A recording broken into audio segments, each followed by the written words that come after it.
100 दिन भितर लोकों सरकार लोकों को हिसाब देवे कैफत देवे लोक जो जिताई से कौन कौन कर चारिद्वार खोलवा आरंभ करी ओडिया अस्मिता तथा जगन्नाथ संस्कृतिर सुरक्षा पर्पस फंड कथा कहतु कि 16 वर्ष धरी बंद थिबा मुख्यमंत्री अभियोग प्रकोष्ठ खोल कथा कहतु भक्त भगवान भितर थिबा दूरता तो भंगाला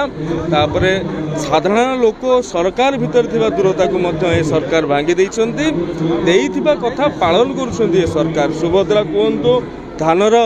सर्वनिम्न सहायक मूल्य सहित अतिरिक्त मूल्य मिसेकी धान को 3100 टंका क्विंटाल पिछा क्रय मूल्य निर्धारित करने कथा हो भत्ता वृद्धि करने कथा हो कि सर्वनिम्न मजूरी अच्छी अणकुशली अर्धकुशली कुशली एवं से विभिन्न स्तर वृद्धि करने कथा है निर्माण श्रमिक मानकर मृत्यु हेले क्षतिपूरण बाबद टंका 6 लाख को वृद्धि करवा ये सब 100 दिन में मात्र आज्ञा संभवपर होती केवल भाषण में सीमित रही ना वास्तवतार पर्युषित यही कथा को लोकों पाखे पहुँचापी प्रत्येक जिले में ये विकास मेला आयोजित हो 3 दिन धरिक मेला जाए भद्रक जिलार भद्रक कॉलेज पड़िया अनुष्ठित हो सरकार लोकों कौन से कथा जानिबार याठू भल अवसर आउ किसी न हो पारे नूतन सूर्योदय कार्यक्रम।